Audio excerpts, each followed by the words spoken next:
chung thành chung. Thành chung. Bà giờ đó.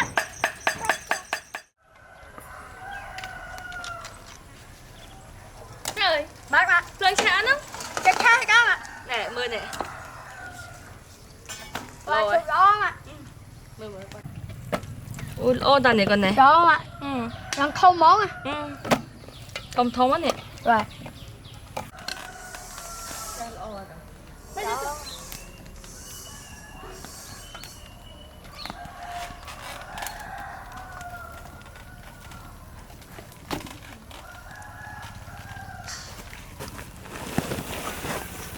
Sao này? Anh đưa coi.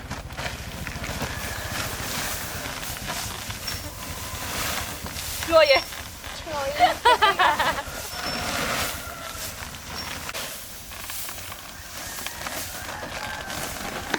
Tại nhân viên sạp. Vâng.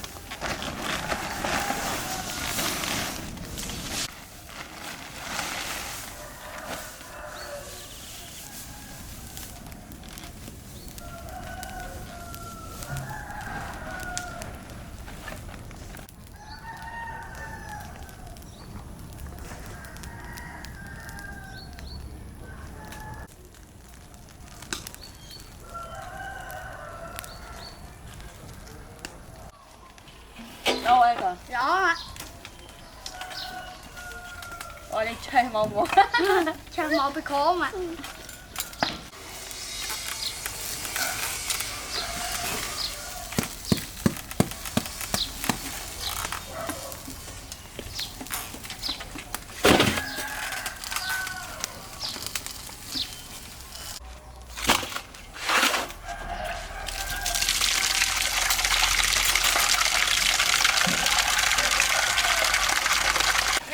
Mắt ạ. Chặt cắt luôn.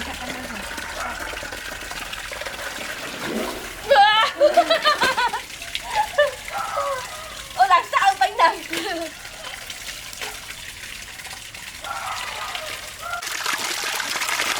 Ủa đó kìa. Vậy.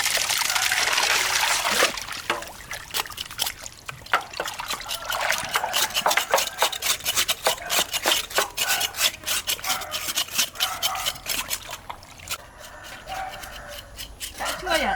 Thôi đâu ạ. Rồi trên đây là chơi nhé. Rồi, còn không ô món á. Cho tại cho nhà bao nhỉ? Chắc. Chăm độ salad luôn đấy. Bạn ạ.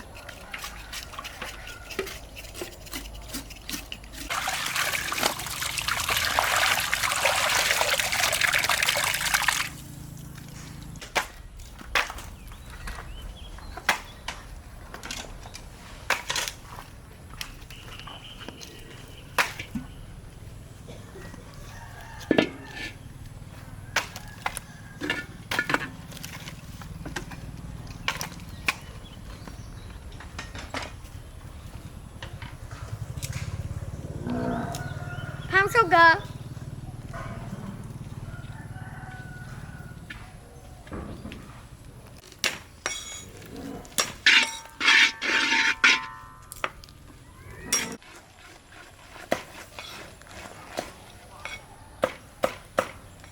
Ngồi vậy hả? Đó ạ. Có hôm này còn. Có hôm hay không ạ? Ê, đi. Rồi, ba. Rồi. Gà gan có xin năm mắt anh sạc.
garlic shallot ginger.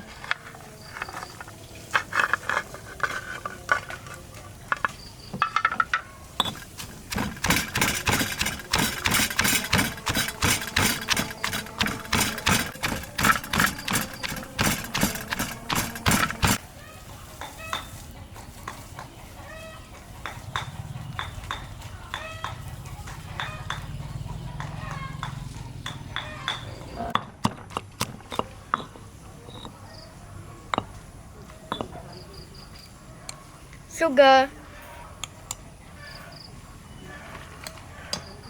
Japan powder,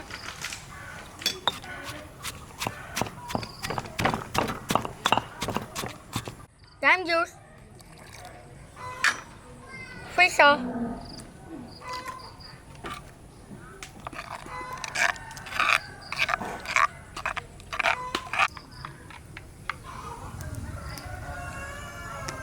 yummy.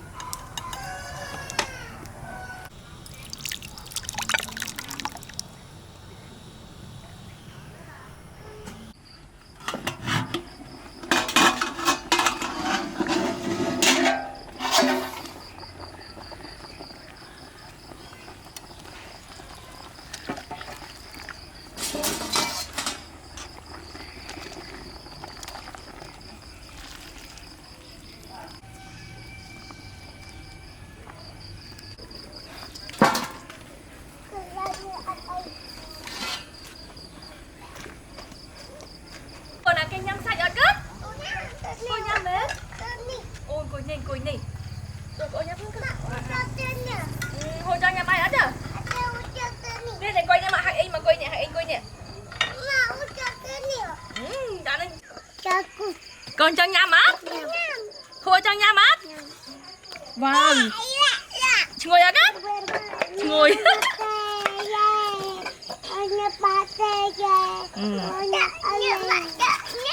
Mặt đàn á cất. À, mèo ở nhà mấy cất. Plum con này, plum. Nè, thế tao méo này. Ôn hùa. Nhắm á con, nhắm á. Ơi mèo mến, anh con nhắm anh đi mèo này hả? Đi mèo nè, đi mèo, anh con nhắm á. À nè, con này. Con nhắm ngay nhát. Ngay rồi át. Ngay nhé cất. Ê giờ một tí con này. Ê nhắm ai thế mến? Con này. Sen chu mã sần. Ôi sen chu. Ôi đây sorry. Plum. Có nhân tu nhỉ. Ok. Nhắm bớt nha nhá. Sắc lại bác á. Tỏ nhắm rau đó. Plum vậy. Hùa một tiết. Nè. Nhà em. Plum. Plum. Em cái này hả? Em nhắm. Tôi nó sắc à? Ô thông bê. Bên đây. Ok. Họ mèo nhầm, bè mèo nhầm mới điện, bò mèo nhầm. Ok. Sao rồi? Dục tóc á cơ. Mà đã chết này. Cái đó. Dù bò hú cho mà hứa ơi. Ý nhầm nè. Này cắn tốt nè, tốt. Ok. Bò hú mùi. Ok. Nhắm vào nhắm vào chân. Thành chùi mã. Anh con ngay nhá cắt. Sao nhai chó đấy cơ. Bạn ạ. Ôi thành chùi mã thiệt. Mày thả mùi mà anh thả mùi.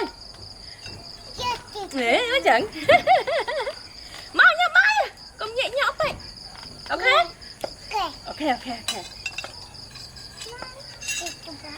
Ăn bom nhâm ta có. Nghe mấy cái. Ôi yummy tiệt. Ê giờ mình thấy con này. Sạch chút.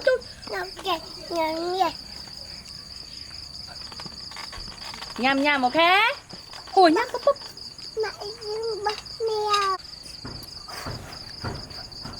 Con chọn bọc mèo này mà bọc mèo con nè. Ai mèo nhâm. Ồ ok.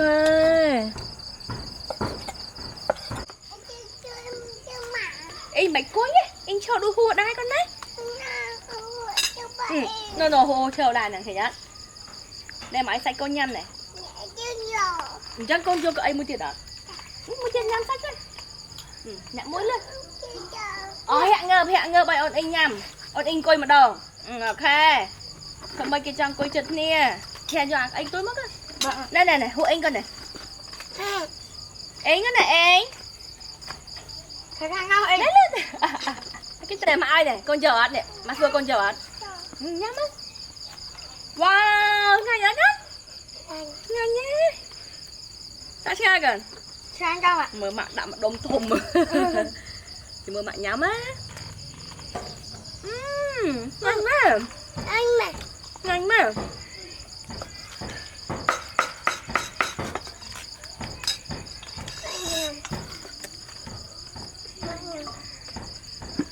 Chung. Thành chung.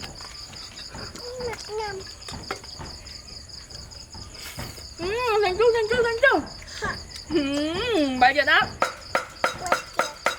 Nhâm bắp á. Nhâm nuốt ai rồi còn nhâm nuốt anh cơ. Ai sợ nhâm không? Hai nhập vào. Có rộng hạp không?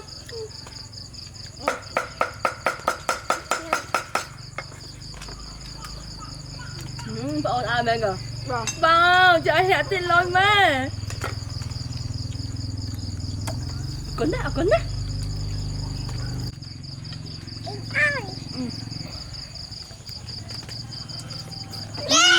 Ngon nha. Bòi mèo nhắm không? Nhắm mèo. Nhắm mèo cái này. Nhổ bòi mèo nhắm không? Em đặt không trang ra thì à?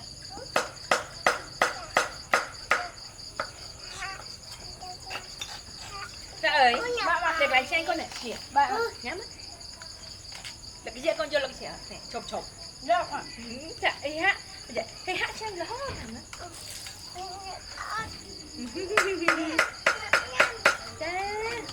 Đây con này. Út lăng.